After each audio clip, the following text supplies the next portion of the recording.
എല്ലാവർക്കും എൻ്റെ നമസ്കാരം.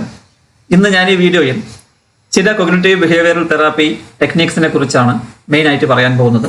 ഇതിൽ മാനസിക സന്തുലനം കാര്യമായി കൊണ്ടുവരുവാനും ചില രോഗങ്ങളിൽ നിന്നും മാനസിക രോഗങ്ങളിൽ നിന്നും ആങ്സൈറ്റി, അതേപോലെ ഡിപ്രഷൻ, PTSD, ഫോബിയ ഇങ്ങനെയുള്ള ചില മാനസിക രോഗങ്ങളിൽ നിന്നും മുക്തരാകുവാനുമുള്ള ജനറലായി ഞങ്ങളെപ്പോലുള്ള തെറാപ്പിസ്റ്റ് ഉപയോഗിക്കുന്ന ചില techniques, CBT cognitive behavioural therapy ടെക്നിക്സിനെ കുറിച്ചാണ് ഞാൻ ഇതിൽ പറയാൻ പോകുന്നത്. മറ്റ് തെറാപ്പികളെ പോലെ അല്ല cognitive behavioural therapy. Short term treatment എന്ന് പറഞ്ഞാൽ ഏകദേശം കുറച്ച് ആഴ്ചകൾ, ചിലപ്പോൾ 6 മാസം വരെ വേണ്ടി വന്നേക്കാവുന്ന ചില ടെക്നിക്സ് ആണ് ഈ കൊഗ്നിറ്റീവ് ബിഹേവിയറൽ തെറാപ്പി.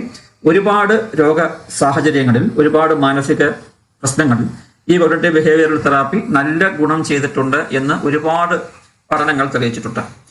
പാസ്റ്റിനെ കുറിച്ച് അത്ര റെലവൻസി ഇല്ലെങ്കിലും, അതായത് സാധാരണ മറ്റു തെറാപ്പികൾ പലപ്പോഴും പാസ്റ്റിനെ കുറിച്ച് പഠിച്ച് അതിനനുസരിച്ച് തെറാപ്പി ടെക്നിക്സ് ചെയ്യാറുണ്ട്. പക്ഷെ CBTയിൽ അങ്ങനെയൊന്നുമില്ല.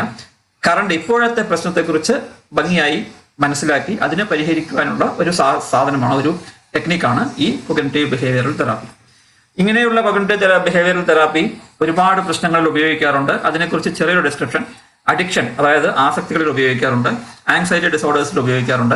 ബൈപോളാർ ഡിസോർഡർ അതിൽ ഉപയോഗിക്കാറുണ്ട്. ക്രോണിക് പെയിൻ, ചിലർക്ക് വേദന കണ്ടിന്യൂസ് ആയിട്ട് ഉണ്ടായിക്കൊണ്ടേയിരിക്കുന്ന ഒരുപാട് പേഷ്യൻസ് ഉണ്ട്, അവർക്കുണ്ട് ഉപയോഗിക്കാം.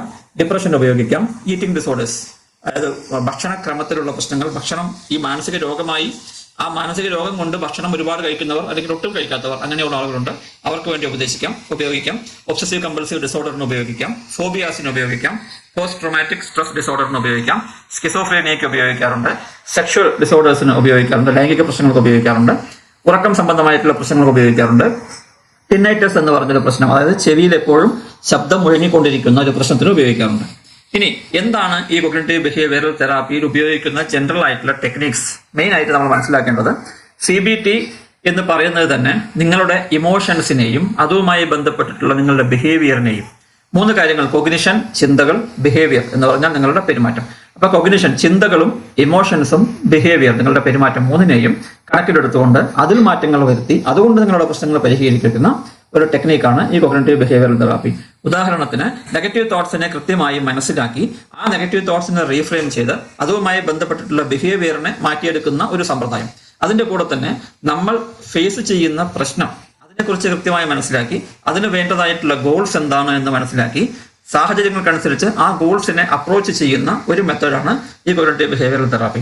അതിൽ ഇങ്ങനെയുള്ള കാര്യങ്ങളാണ് മെയിനായിട്ട് ഉണ്ടാവുക. ആദ്യം വേണ്ടത് എന്താണ്? പ്രോബ്ലംസിനെ കുറിച്ച് കൃത്യമായി മനസ്സിലാക്കുക, ദൈനംദിന പ്രശ്നങ്ങളെ കുറിച്ച് കൃത്യമായി മനസ്സിലാക്കുക. അങ്ങനെയുള്ള ദൈനംദിന പ്രശ്നങ്ങളിൽ അവർക്കുണ്ടാകുന്ന ചിന്തകളെ, അൺപ്രൊഡക്റ്റീവായിട്ടുള്ള ചിന്തകളെ, അതായത് ചിന്തിക്കുന്ന കാര്യങ്ങൾക്ക് ഒരു ഗുണവുമില്ലാത്ത തരത്തിലുള്ള ചിന്തകളെ, ആ പാറ്റേൺസിനെ കൃത്യമായി മനസ്സിലാക്കി അത് ജീവിതത്തെ എങ്ങനെ ബാധിക്കുന്നു എന്ന് പഠിക്കുക.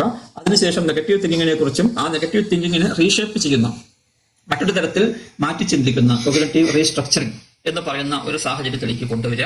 അതിനുശേഷം പുതിയ ബിഹേവിയർ, പുതിയ പെരുമാറ്റങ്ങൾ കൊണ്ടുവന്ന് അത് നിങ്ങളുടെ ജീവിതത്തെ ബാധിക്കാതിരിക്കുവാൻ ശ്രദ്ധിക്കുക. ഇതൊക്കെ ആക്ച്വലി ചെയ്യേണ്ടത് തെറാപ്പിസ്റ്റാണ്. തെറാപ്പിസ്റ്റ് നിങ്ങളെക്കുറിച്ച് നിങ്ങളോട് സംസാരിക്കുന്നു, നിങ്ങളുടെ പ്രശ്നങ്ങളെക്കുറിച്ച് കൃത്യമായി മനസ്സിലാക്കുന്നു, അതിന് തക്കവണ്ണമുള്ള തെറാപ്പി രീതികൾ പറഞ്ഞു തരുന്നു. ഈ തെറാപ്പി രീതികൾ സാധാരണഗതിയിൽ ഒരു തെറാപ്പിസ്റ്റ് ആണ് പറഞ്ഞു തരാറ്. കാരണം എല്ലാവർക്കും എല്ലാ തെറാപ്പിയും ഒരേപോലെ യൂസ്ഫുൾ ആവണം എന്നില്ല. പലർക്കും പല രീതിയിലുള്ള തെറാപ്പിയാണ് വേണ്ടത്. അതുകൊണ്ട് തന്നെ സെൽഫായിട്ട് ട്രൈ ചെയ്യുന്നതിൽ കുഴപ്പമൊന്നുമില്ല. പക്ഷെ ഒരു തെറാപ്പിസ്റ്റിന്റെ സഹായം ഉണ്ടെങ്കിൽ കുറച്ചുകൂടി ഭംഗിയായി നമ്മൾക്കത് കൈകാര്യം ചെയ്യാൻ സാധിക്കും. ഉപയോഗിക്കുന്ന തെറാപ്പികളിൽ ഏറ്റവും ആദ്യം ഞാനിവിടെ പറയുന്നത് കൊഗ്നിറ്റീവ് റീസ്ട്രക്ചറിങ് അല്ലെങ്കിൽ റീഫ്രെയിമിംഗ്. നമ്മുടെ ചിന്തകളുടെ നെഗറ്റീവ് തോട്ട്സിനെ, ചിന്തകളിൽ വരുന്ന നെഗറ്റീവ് തോട്ട്സിനെ ബേസ് ചെയ്തുള്ള ഒരു കൊഗ്നിറ്റീവ് റീസ്ട്രക്ചറിങ് ആണ്. നമുക്ക് സാധാരണഗതിയിൽ ചെറിയ ചെറിയ ചിന്തകൾ, വലിയ ചിന്തകൾ, വളരെയധികം ബുദ്ധിമുട്ടുണ്ടാക്കുന്ന ചിന്തകൾ, ആ ചിന്തകൾ മൂലം ഉണ്ടാകാവുന്ന മാനസിക സമ്മർദ്ദം, ആ മാനസിക സമ്മർദ്ദവും അതുമായി ഉണ്ടാകുന്ന ശാരീരിക ലക്ഷണങ്ങൾ, അതുമായി ഉണ്ടാകുന്ന പെരുമാറ്റം, ബിഹേവിയർ, ഇവയെല്ലാം കൃത്യമായി മനസ്സിലാക്കി ആ ചിന്തകളിൽ മാറ്റങ്ങൾ കൊണ്ടുവരിക, പോസിറ്റീവായി ചിന്തിക്കാൻ പ്രേരിപ്പിക്കുക. നമ്മൾ പേടിക്കുന്ന ചിന്തകൾ, നമ്മളെ പേടിപ്പിക്കുന്ന ചിന്തകളെ മാറ്റി അത് സാധാരണ ചിന്തകളായി മാറ്റിയെടുക്കുക എന്നുള്ളതൊക്കെയാണ് ഈ കോഗ്നിറ്റീവ് റീസ്ട്രക്ചറിംഗ് അല്ലെങ്കിൽ റീഫ്രെയിമിംഗിൽ വരുന്നത്. രണ്ടാമതായി, ഗൈഡഡ് ഡിസ്കവറി. പുതിയ പുതിയ ബിഹേവിയർ നിങ്ങൾക്ക് പറഞ്ഞു തരുന്നു, പുതിയ പുതിയ ചിന്തകൾ പറഞ്ഞു തരുന്നു, പുതിയ പുതിയ ചോദ്യങ്ങൾ നിങ്ങൾ ഉണ്ടാക്കുന്നു. ക്വസ്റ്റ്യൻസിനെ, നിങ്ങളുടെ മനസ്സിലുണ്ടാവുന്ന ചിന്തകളെ നിങ്ങൾ ചലഞ്ച് ചെയ്യുന്നു. ആ ചലഞ്ചിനനുസരിച്ച് ഇത്തരം കാര്യങ്ങളൊക്കെ നിങ്ങൾക്ക് പറഞ്ഞു തന്ന് നിങ്ങളെ തെറാപ്പിസ്റ്റ് ഗൈഡ് ചെയ്ത് അതിന് തക്കതായിട്ടുള്ള റീഫ്രെയിമിംഗ് ഉണ്ടാക്കിയെടുക്കുന്നു. ഇതാണ് ഗൈഡഡ് ഡിസ്കവറി. മൂന്നാമത് എക്സ്പോഷർ തെറാപ്പി. ഈ കൊഗ്നിറ്റീവ് റീസ്ട്രക്ചറിങ് കഴിഞ്ഞ് ഒരു പക്ഷേ നിങ്ങൾക്ക് വിഷ്വലൈസേഷൻ ചെയ്യാൻ പറയാം. അങ്ങനെ ചെയ്തതിന് ശേഷം സാഹചര്യങ്ങൾ, ഏത് സാഹചര്യങ്ങളെയാണോ നിങ്ങൾ പേടിക്കുന്നത്, സോഷ്യൽ ആൻസൈറ്റിക്ക് പ്രശ്നം വരാം, ചില സാഹചര്യങ്ങളിൽ അഗോരോഫോബിയയ്ക്ക് പ്രശ്നം വരാം, ചില ഫോബിയകൾ, ഒരുപാട് ഫോബിയകളുണ്ട്. ആ ഫോബിയകൾക്കെല്ലാം ഈ എക്സ്പോഷർ തെറാപ്പി ഗുണകരമാണ്. നിങ്ങളെ ആ സാഹചര്യത്തിലേക്ക്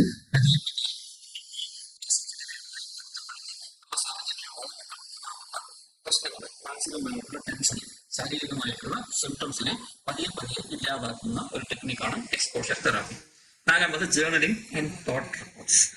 പുസ്തകത്തിൽ നിങ്ങളുടെ പ്രശ്നങ്ങൾ, നിങ്ങളുടെ ചിന്തകൾ എല്ലാം നിങ്ങൾ എഴുതുമ്പോൾ തന്നെ നമുക്ക് ഒരുപാട് സമാധാനം കിട്ടും എന്ന് നിങ്ങൾക്കറിയാം.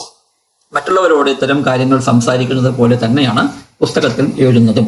അതേപോലൊരു ടെക്നിക്കാണ് ഈ ജേർണലിംഗ്. നിങ്ങളുടെ എല്ലാ ചോദ്യങ്ങളും, എല്ലാ മനസ്സിലെ സംശയങ്ങളും, എല്ലാ ചിന്തകളെയും നമ്മൾ പുസ്തകങ്ങളിൽ എഴുതുന്നു, ജേർണലിംഗ് ആയി എഴുതുന്നു, തോട്ട് റെക്കോർഡ്സ് ആയി എഴുതുന്നു. അടുത്തത് activity scheduling and behaviour activation. Activity scheduling എന്ന് പറഞ്ഞാൽ പുതിയ ആക്ടിവിറ്റീസ് നമ്മൾ നമ്മുടെ ജീവിതത്തിലേക്ക് കൊണ്ടുവരുന്നു, പുതിയ ഹോബീസ് കൊണ്ടുവരുന്നു, പുതിയ പാറ്റേൺസ്, പുതിയ മാറ്റങ്ങൾ കൊണ്ടുവരുന്നു. ഡിസിഷൻസിനെ കുറിച്ച് കൂടുതൽ ടെൻഷൻ അടിക്കാതെ, ഇപ്പോൾ കഴിഞ്ഞു പോയ പ്രശ്നങ്ങളെ കുറിച്ച് ഓർക്കാതെ പുതിയ ആക്ടിവിറ്റി കൊണ്ടുവരുന്നു. ആ ആക്ടിവിറ്റിയെ നമ്മുടെ ജീവിതത്തിന്റെ ഭാഗമാക്കുന്നു. അതിന്റെ കൂടെ തന്നെ നമ്മുടെ ബിഹേവിയറിനെ ആ ആക്ടിവിറ്റിയുമായി ബന്ധപ്പെടുത്തി ആക്ടിവേറ്റ് ചെയ്യുന്നു. ഇതാണ് ആക്ടിവിറ്റി ഷെഡ്യൂളിംഗ്, അതിന്റെ ബിഹേവിയറൽ ആക്ടിവേഷൻ. അടുത്തതായി ബിഹേവിയറൽ എക്സ്പെരിമെന്റ്സ് ആണ്.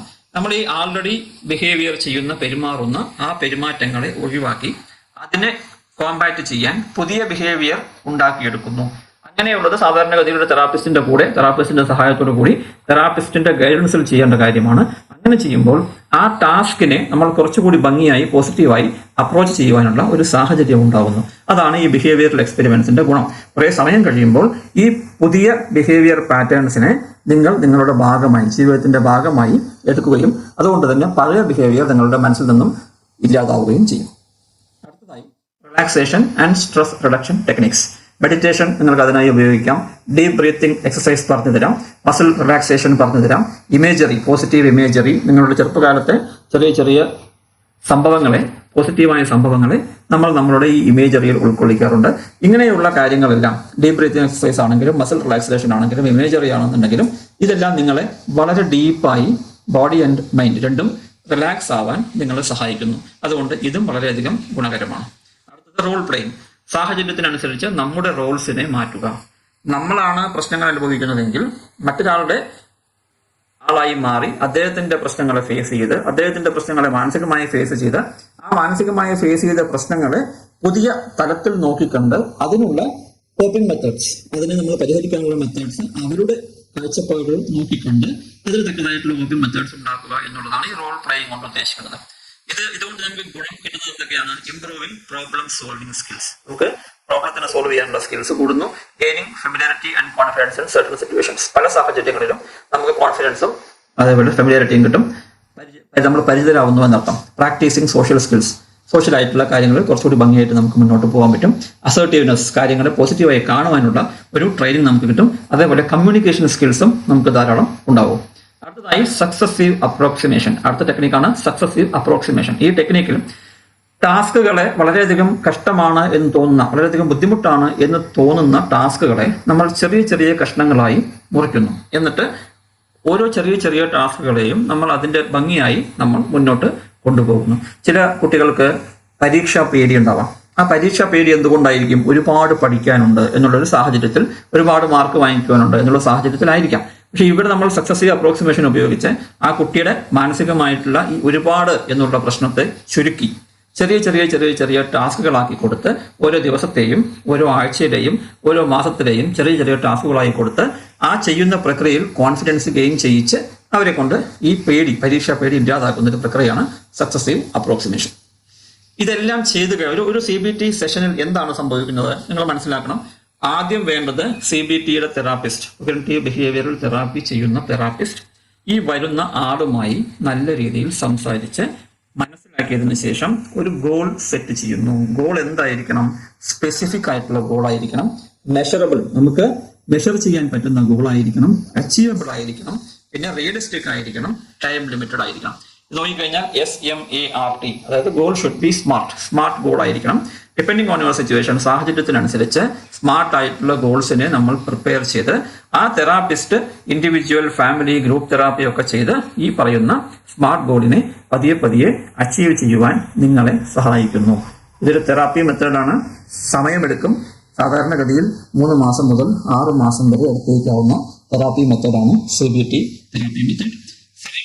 മാത്രമല്ല, ഇടയ്ക്കിടയ്ക്ക് നിങ്ങളും തെറാപ്പിസ്റ്റും തമ്മിലുള്ള ഇന്ററാക്ഷൻ ഉണ്ടാവണം. അതിനു പുറമെ നിങ്ങൾ കൊടുക്കുന്ന ഫീഡ്ബാക്കിനനുസരിച്ചിട്ടായിരിക്കും തെറാപ്പിസ്റ്റിന്റെ അടുത്ത നടപടി എന്നും നിങ്ങൾ മനസ്സിലാക്കണം. അതുകൊണ്ട് തെറാപ്പിസ്റ്റിന്റെ കൂടെ നിങ്ങൾക്കുണ്ടാകുന്ന ഇന്ററാക്ഷൻ വളരെയധികം ഇമ്പോർട്ടന്റ് ആണ്.